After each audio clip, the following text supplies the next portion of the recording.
So guys, so haharvestin na natin tong minarkot natin na Black Giant kasi may bumili na from Urdaneta, Pangasinan.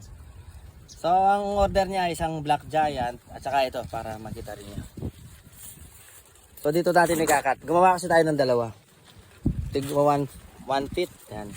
Pero ito yung kukunin natin. Hanggang siguro papadala natin ng LBC hanggang sa ano. Almost 1.5 lang siya. So harvest na natin.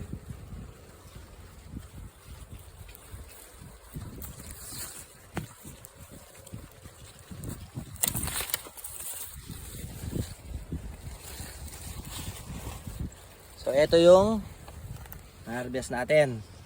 So puputol-linisan na lang natin para magkasya sa kahon ng LBC.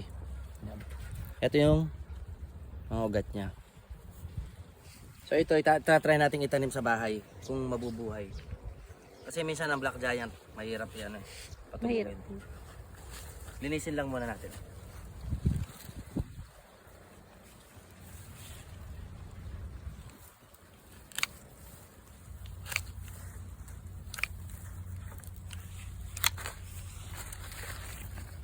So ito yung padadala natin.